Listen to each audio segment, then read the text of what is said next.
हाय प्यारे बच्चों, कल हमने आपको इंग्लिश ग्रामर में आपको बताया था सब पार्ट्स ऑफ सब्जेक्ट के कितने अंग होते हैं उसके बारे में कल आपसे चर्चा हुई थी। आज मैं आपको पार्ट्स ऑफ प्रेडिकेट के बारे में बताऊंगा। तो इससे पहले हम जान लेते हैं पार्ट्स ऑफ सब्जेक्ट। तो पार्ट्स ऑफ सब्जेक्ट क्या होते हैं? पहला आपका है, मैंने बताया था, डिटरमिनर। दूसरा आपका होता है क्वालिफायर और तीसरा होता है हेडवर्ड। चौथा आपका होता है जीरन और इनफाइनाइट। ठीक है, आज मैं आपको बताऊंगा पार्ट्स ऑफ प्रेडिकेट। सबसे पहले हम जानते हैं प्रेडिकेट क्या होता है। प्रेडिकेट का अर्थ होता है विधेय। विधेय किसे कहते हैं, इसके बारे में आज चर्चा करेंगे हम कि विधेय किसे कहते हैं। जो कर्ता के बारे में बताए, कुछ कहे, उसे विधेय कहते हैं। अब विधेय, आइए हम समझते हैं। पार्ट्स ऑफ प्रेडिकेट यानी विधेय के भाग या उसके अंग या उसके भेद। ठीक है, तो पार्ट्स ऑफ प्रेडिकेट के पहला जो अंग है वो है पार्ट है वो वर्ब। वर्ब क्या है? क्रिया। वर्ब क्या है? क्रिया। क्रिया का अर्थ है कार्य करना।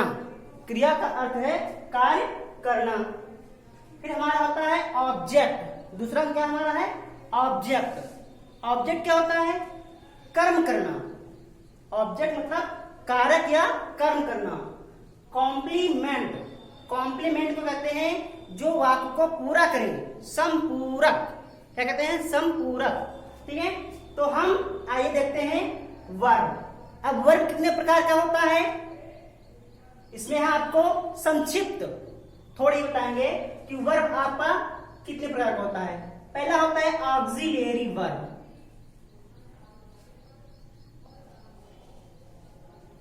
यानी सहायक क्रिया। अब सहायक क्रिया होती है be. Is, am, are, was, were, यानी बी होती है। बी के बाद में फिर हमारी सहायक क्रिया क्या होती है? हैव। हैव में आता है हैज, हैव, हैड। ठीक है, तो ये ऑक्सिलियरी वर्ब है। ठीक है, ऑक्सिलियरी वर्ब के दो रूप होते हैं, प्राइमरी और ऑक्सिलियरी वर्ब सेकेंडरी। तो हम ऑक्सिलियरी वर्ब में होते हैं दो। यहां पर होता है बी और होता है हैव। हैव में होता है हैज, हैव और हैड। ओके, हैव में होता है हैज, हैव, हैड और बी में होता है is, am, are, was, were. ठीक है, ये हमारा ऑक्सिलियरी वर्ब है। ठीक है, फिर आते हैं ऑब्जेक्ट। ऑब्जेक्ट हमारा दो प्रकार का होता है। ऑब्जेक्ट दो प्रकार के होते हैं।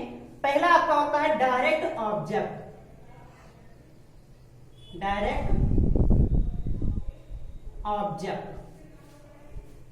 Direct object. दूसरा आपका है इनडायरेक्ट ऑब्जेक्ट।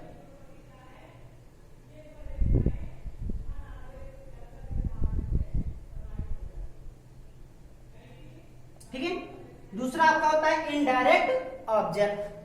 डायरेक्ट ऑब्जेक्ट के अंतर्गत क्या आता है, इनडायरेक्ट ऑब्जेक्ट के अंतर्गत क्या आता है, मैं बताऊंगा।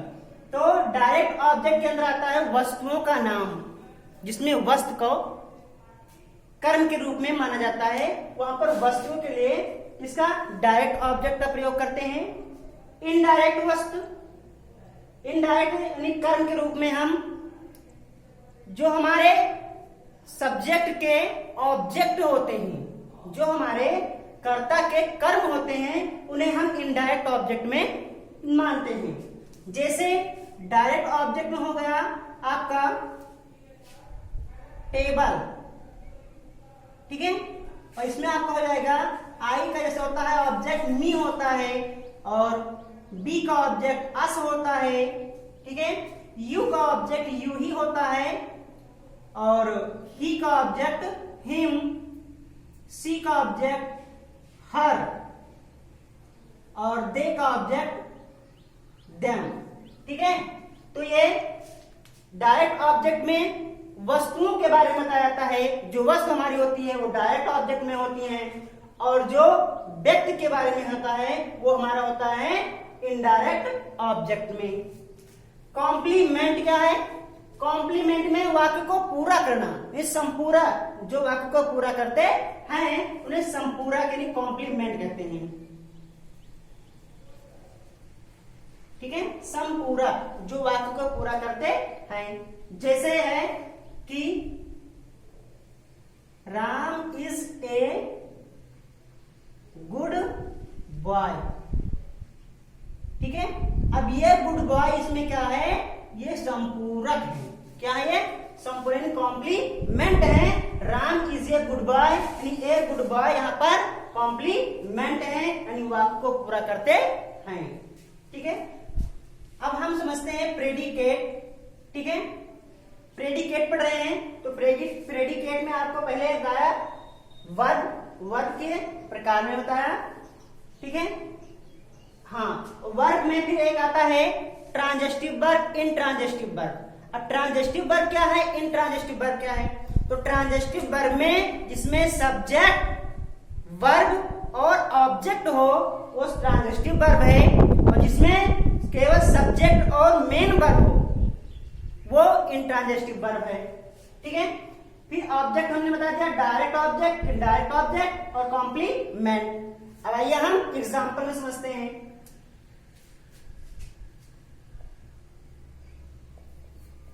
सीता कुक्स फूड। अब यहां पर सीता जो है ये सब्जेक्ट है, कुक्स यहाँ पर वर्ब है, और ये क्या है? फूड ऑब्जेक्ट है, ठीक है। सीता सब्जेक्ट है, ठीक है। कुक्स आपका वर्ब है। अब कौन सी वर्ब है? ये मेन वर्ब है। कौन सी वर्ब है? ये मेन वर्ब है, और फूड यहाँ पर क्या है? ऑब्जेक्ट है, ठीक है। तो सीता कुक्स फूड, यानी सीता खाना पकाती है, तो सब्जेक्ट सीता है और वर्ब क्या है? कुक्स है, मेन वर्ब, और फूड क्या है? ऑब्जेक्ट है, ठीक है। तो ये आपका हो गया ट्रांजिटिव वर्ब। क्या हो गया ये? Transitive verb. इंट्रांजिटिव वर्ब क्या है? इसके देखते हैं, जैसे राम गोज, राम गोज। अब इसमें कह रहा है राम जाता है। अब कहां जाता है? इसमें ऑब्जेक्ट नहीं बताया गया है, इसलिए क्या है? ये इनडायरेक्ट ये है इंट्रांजिटिव वर्ब, इसलिए क्या है? इंट्रांजिटिव वर्ब, ठीक है। तो आपने समझा ट्रांजिटिव वर्ब क्या है, इंट्रांजिटिव वर्ब क्या है।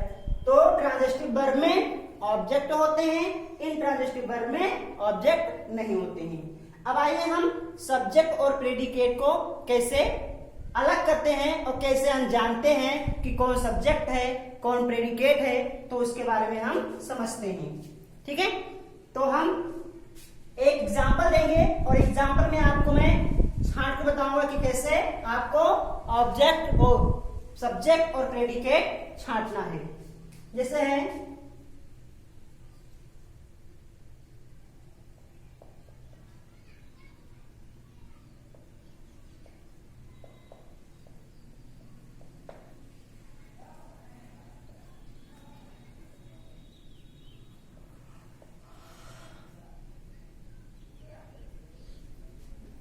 शिखा इज रीडिंग ए बुक। अब इसमें हम छाटेंगे सब्जेक्ट और प्रेडिकेट पार्ट। कैसे छाटेंगे? जो सहायक क्रिया से पहले आ जाए बाईं ओर, सहायक क्रिया या मुख्य क्रिया या कह सकते हैं मॉडल ऑक्सिलरी वर्ब, ठीक है, से पहले अगर आ जाए तो सब्जेक्ट होता है। जिसे सब्जेक्ट हमारा क्या है? शिखा, ठीक है। और शिखा इज रीडिंग ए बुक, तो ये आपका क्या है, प्रेडिकेट। ठीक है, और ये क्या है, सब्जेक्ट। ठीक है, सीखा क्या है, सब्जेक्ट है। और प्रेडिकेट क्या है, is reading a book. Is reading a book क्या है, प्रेडिकेट है।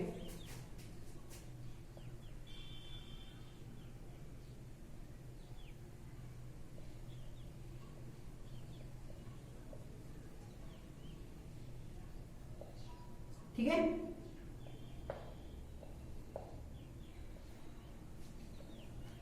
अब Rahul goes to market. Example है, राहुल गोज टू मार्केट।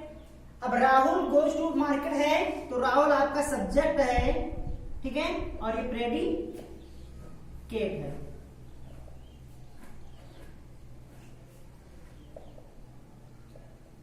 ठीक है, अब हम सब्जेक्ट और प्रेडिकेट को अलग अलग कैसे तोड़ेंगे इसके बारे में बताते हैं हम। ऐसे है, an old lady was going to market.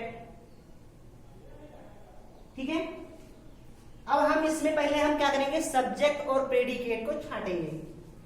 तो एन ओल्ड लेडी, अब ये वाज है ना, तो वाज क्या है, हमारी सहायक क्रिया है। तो सहायक क्रिया से पहले हमारा जो है वो क्या है, सब्जेक्ट है। क्या है, सब्जेक्ट है। और इसके बाद में वाज गोइंग टू मार्केट, ये क्या है, प्रेडिकेट है। ये सब्जेक्ट है और ये क्या है, प्रेडिकेट।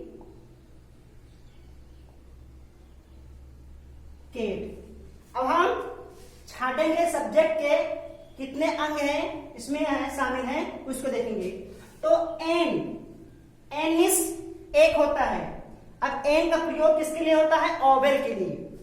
ठीक है, तो एन यानी एन ओल्ड लेडी यानी एक बूढ़ी औरत, ना कि कई सारी, एक बूढ़ी औरत। यानी एन जो है सब्जेक्ट जो है हमारा, मेन वर्ब है, मेन वर्ड है जो उसको निर्धारित करता है कि एक है या एक से अधिक है। तो एन ओल्ड लेडी, तो ये आपका है डिटरमिनर।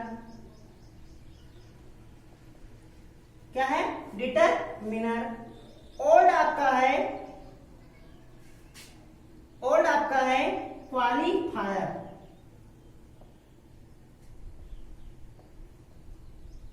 ठीक है, ये क्या है, क्वालिफायर। ठीक है, यानी क्वालिफायर मतलब होता है विशेषता बताना, उसकी स्थिति को बताना कि वो उसकी कैसी स्थिति है। यानी ओल्ड, ओल्ड मीन्स यहां पर बूढ़ी कहेंगे। ओल्ड मतलब बूढ़ी, यानी लेडी जो औरत है, जो मेन वर्ड है, उसकी स्थिति कैसी है, बूढ़ी है। क्या है, वो बूढ़ी है। अगर होता एन ए यंग लेडी तो उसकी स्थिति बदल जाती। क्यों, क्योंकि वो जवान यानी युवा औरत है। लेकिन यहां पर बता रहा है, किसकी विशेषता बता रहा है, लेडी की। तो लेडी कैसी है, ओल्ड यानी बूढ़ी है। उसकी दशा, उसकी स्थिति को बता रहा है कि औरत कैसी है। अब लेडी है तो लेडी आपका क्या है, ये मेन वर्ड यानी मुख्य शब्द जो है, यानी सब्जेक्ट जो है क्या है, ये लेडी है।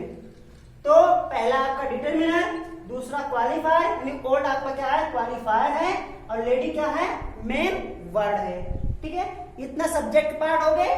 कौन, एन डिटरमिनर, ओल्ड क्वालिफायर यानी मेन वर्ड की विशेषता बताता है, और लेडी जो है ये मेन वर्ड है यानी सब्जेक्ट है। ठीक है, फिर इसके बाद है वाज गोइंग टू मार्केट। अब यहां पर आपका हो जाएगा वाज। अब वाज हमारा क्या है, कौन सी सहायक क्रिया में है, सहायक क्रिया है बी का। किसका है, बी का। तो ये हमारा हेल्पिंग वर्ब है, हेल्पिंग वर्ब है। अब गोइंग आपका है मेन वर्ब की आईएनजी फॉर्म। ठीक है, टू मार्केट। अब यहां पर मार्केट जो है ये आपका क्या है, ऑब्जेक्ट। यानी कर्म क्या कर रही है कि वो बाजार जा रही है। कर्म क्या कर रही है, वो बाजार जा रही है। तो an old lady was going to market, तो एन ओल्ड लेडी सब्जेक्ट है, वाज गोइंग टू मार्केट ये आपका प्रेडिकेट है। ठीक है,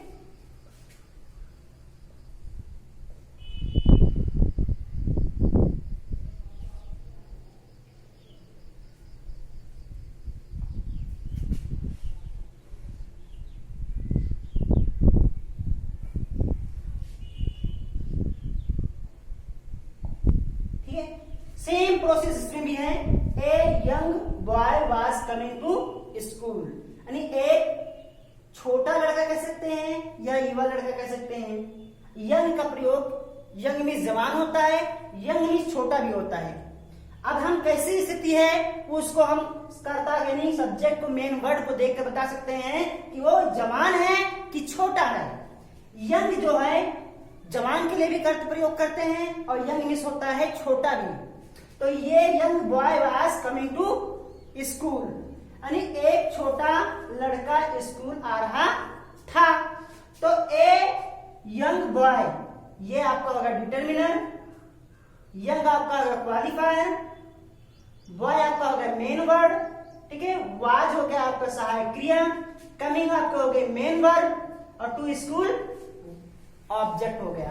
ठीक है, तो इस तरह से सब्जेक्ट और प्रेडिकेट को छांटते हैं। अब आते हैं देखते हैं डायरेक्ट ऑब्जेक्ट और इनडायरेक्ट ऑब्जेक्ट। ठीक है, वर्ब हमने आपको बता दिया, अब बताएंगे हम डायरेक्ट ऑब्जेक्ट इनडायरेक्ट ऑब्जेक्ट। तो डायरेक्ट ऑब्जेक्ट क्या है, इनडायरेक्ट ऑब्जेक्ट। जैसे माई फादर गेव मी ए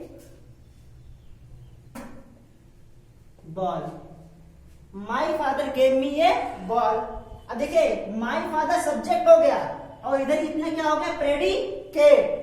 तो हम क्या करेंगे, हमें क्या छांटना है, डायरेक्ट ऑब्जेक्ट और इनडायरेक्ट ऑब्जेक्ट। तो डायरेक्ट ऑब्जेक्ट में क्या है, वस्तु है, तो वस्तु आपकी क्या है, ये बॉल है, इसलिए क्या है, डायरेक्ट ऑब्जेक्ट। ठीक है, अब हमने बताया इनडायरेक्ट ऑब्जेक्ट। इनडायरेक्ट ऑब्जेक्ट में क्या है, जो हमारे प्रोनाउंस हैं उनके क्या है, ऑब्जेक्ट है। तो मी आपके यहाँ पे क्या है, ये इनडायरेक्ट ऑब्जेक्ट। ठीक है, समझ में आ गया होगा। और माई फादर आपका है, ये माई जो है ये क्या है, ये डिटरमिनर है। क्या है, ये डिटरमिनर है। तो ये डिटरमिनर है और फादर यहां पर है मेन वर्ड। ठीक है, तो हमें उम्मीद है कि आपको समझ में आ हो गया कि सब्जेक्ट और प्रेडिकेट में कितने अंग सब्जेक्ट के होते हैं, कितने भाग क्या नाम है, प्रेडिकेट के होते हैं। आपको समझ में आ हो गया। अब हम कॉम्प्लीमेंट देखते हैं, कॉम्प्लीमेंट क्या है। तो जैसे है अकबर वाज एन एम्परर। ठीक है, अकबर वाज एन एम्परर, यानी अकबर एक सम्राट था। तो यहां पर सब्जेक्ट हेल्पिंग वर्ब और एन एम्परर जो है ये कॉम्प्लीमेंट है। क्या है, ये कॉम्प्लीमेंट, मतलब वाक्य को पूरा संपूरक कर रहा है। ठीक है, तो वाक्य जो पूरा कर रहा है वो क्या है, एन एम्परर यानी कॉम्प्लीमेंट है।